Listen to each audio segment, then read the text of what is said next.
हो रहा हूँ,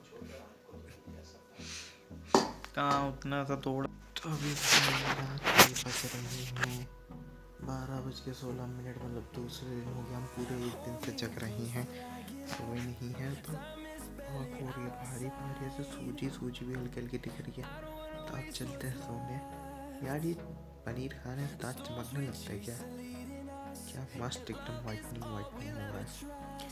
अब चलो भाई सोने आ गए। मेरे को लगा कल संडे, लेकिन जबकि कल सैटरडे है। ऐसी बाल ऐसे हैं, सो के बहुत 9 ही बजे उठे, मतलब 1.5 घंटा पहले। अब चल रहे हैं जिम, ब्लैक कॉफ़ी वॉफ़ी पी ले हैं, मल्टीविटामिन खा लिए हैं, सब्जी वाले भैया जा रहे हैं। नहीं लेना भैया, रहने दो। डाइट का कुछ समझ में नहीं आ रहा, बाहर का छोड़ो, हम घर का इतना खा लेते हैं। तो भाई मेरा वेट नहीं गिर रहा, लेकिन बॉडी फैट तो ज़रूरी से कम हो रहा है। क्यों? क्योंकि भाई असर दिख रहा है, गट्स बॉडी में दिख रहा है, मसल ग्रोथ दिख रहा है, वेन्स दिखने लग गई। तो इस कारण मतलब बॉडी फैट गिर रहा है। वेट कंसिस्टेंट है लेकिन बॉडी फैट गिर रहा है, क्योंकि मैं बाहर का कुछ खा ही नहीं रहा हूँ, मैं घर का ही 60+ में खा के चल रहा हूँ। अभी मैंने देखा था मेरा 95-96 चल ही रहा है। तो अभी करीबन 2 हफ्ते पहले मैंने अपना बैग का देखा था, तो राहुल भैया ने बताया था कि अभी कट वट नहीं आए हैं। लेकिन आज जब फिर देखा तो उन्होंने बताया कि पहले से प्रोग्रेस है, कट्स भी आ गए, थोड़े मसल ग्रो भी दिख रहा है। तो मतलब वेट कंसिस्टेंट है लेकिन फैट गिर रहा है, बहुत अच्छी बात है। तो भाई हम नहा धो चुके हैं, एकदम चेहरा चमक रहा है, और हम खा रहे हैं फुला हुआ चना, उसमें साथ में डालें टमाटर, प्याज, नींबू और काला नमक। Healthy source of protein, fibre और साथ में कॉम्प्लेक्स कार्ब, मस्त। पर पता है कि टमाटर जो है उसका ग्लूकोनोमेटिक इंडेक्स ज़्यादा होता है, इसलिए इंसुलिन स्पाइक भी करता है। तो भाई एक मिनट यार, ये साफ कैसे करूँ? इधर ही है ना? हाँ। तो भाई हम थोड़ी सोचे मूंगफली खा लें, इतनी ही खाएंगे, ज़्यादा नहीं खाएंगे, फिर ज़्यादा होगा तो कैलोरी सरप्लस में चल जाएगा, ओवर ईटिंग। फिर 10 बातें, इसको रुको थोड़ा, 10-15 बातें होंगी, वापस सोचूंगा ओवर ईटिंग हो गई यार, अब क्या करूं?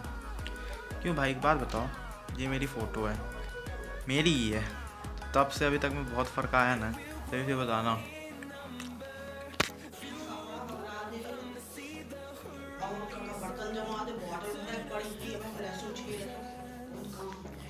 तो भाई बहुत रिग्रेट हो रहा,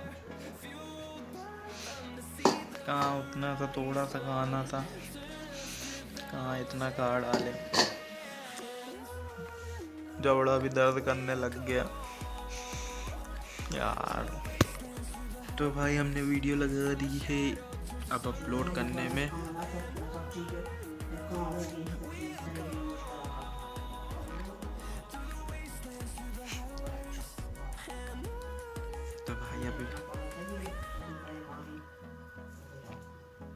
तो भाई अभी हम वीडियो कर दिए अपलोड, आज भी देर हो गई, अभी 8:22 में अपलोड हो रही है, हुई नहीं है, पर 12 बजे से पहले हो ही जाएगी, हमारे नेटवर्क के भरोसे। जियो धन धनाधन का है।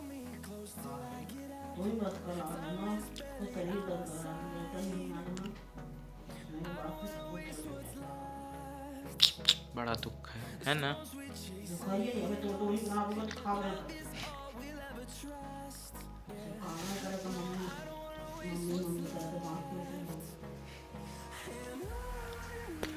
अरे यार ये बाबा गंदा क्यों हो जाता है? तो भाई हमें पता चला, मतलब पता ही था कि कल है वैलेंटाइंस डे, तो आज 13 तारीख है, कल है वैलेंटाइन डे। तो भाई लोग कहते कि सिंगल हो भाई तो वैलेंटाइन डे कैसे सेलिब्रेट करोगे? अरे भाई गर्लफ्रेंड होना ज़रूरी है, वाइफ ही होना ज़रूरी है, अरे कोई ऐसे ही होना ज़रूरी है जिसके साथ सेलिब्रेट करे।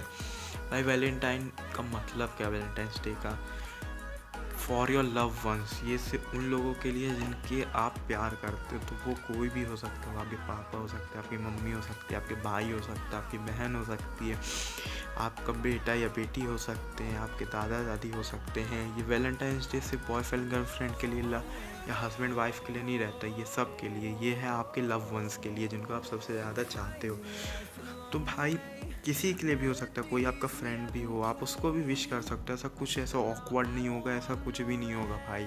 अपन में मम्मी पापा को विश करो, अपने फ्रेंड्स को विश करो, जो आपके लव वंस हैं, जिनके साथ आप रहते हो तो आपको खुशी मिलती है। जो आपके साथ टाइम स्पेंड करना पसंद करती है उनके लिए। ऐसा भी नहीं कि भाई बहुत ही एकदम करीब होना चाहिए तो उसको बोले से मम्मी पापा, नहीं भाई, दोस्त भी रहते हैं, कहीं भी रहते हैं। ऐसे बहुत पुरानी स्टोरी है। जब मैं सतना में रहा करता था तो एक बार हुआ था, तो एक फ्रेंड को मैंने विश किया था, तो एक और दूसरा फ्रेंड था, तो उसने पूछा कि आप क्यों विश कर रहे हैं इन्हें, तो ये तो सिर्फ लव वंस को करते हैं। मैंने कहा नहीं, कि आप किसी को भी विश कर सकते हो वैलेंटाइन डे, चाहे वो आपका दोस्त हो या कोई भी हो, समझे।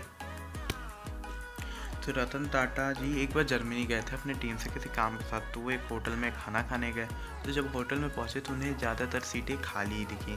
तो वहाँ पास एक कपल बैठा हुआ था, कुछ बूढ़ी औरतें, तो उनके टीम वालों ने इन कपल को देखा कि एक कपल कितना साधारण सा सिंपल सा खाना मंगाया है।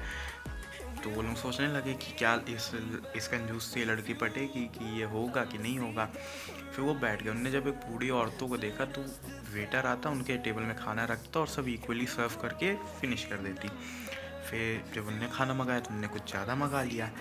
तो फिर उसके बाद उन्हें वो खाना छोड़ के वो जाने लगी। फिर जैसे ही जा रहे थे तो वैसे ही बूढ़ी औरत आ गई वहीं होटल की जो थी। तो उनने कहा कि आपने जो खाना बर्बाद किया मुझे बिल्कुल पसंद नहीं है, ये आपने गलत किया। तो फिर उनने बोला, उनके टीम वालों ने, कि नहीं, कि हमने इसका पैसा भरा है, आपको बोलने का कोई हक नहीं है। फिर उनने एक व्यक्ति को फ़ोन लगाया, वो व्यक्ति आ गया। तो जो वहाँ पास आदमी आया वो था सोशल सिक्योरिटी ऑर्गेनाइजेशन से। तो वो आया, उसने सब बातें समझी और 50 यूरो का फ़ाइन मारा रतन टाटा जी और उनके टीम के ऊपर।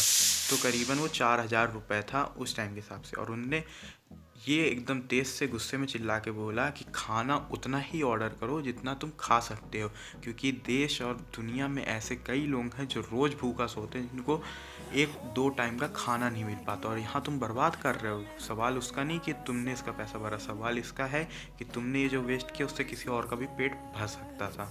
ये बात सही है, हमारे इंडियन हाउस होल्ड में 40% फूड जो है वो वेस्ट हो जाता है। हमारे यहाँ हर साल 50,000 करोड़ का खाना वेस्ट होता है। हमारे यहाँ रोज़ 19 करोड़ लोग भूखे सोते हैं, जिनको एक टाइम का खाना भी नहीं मिलता है।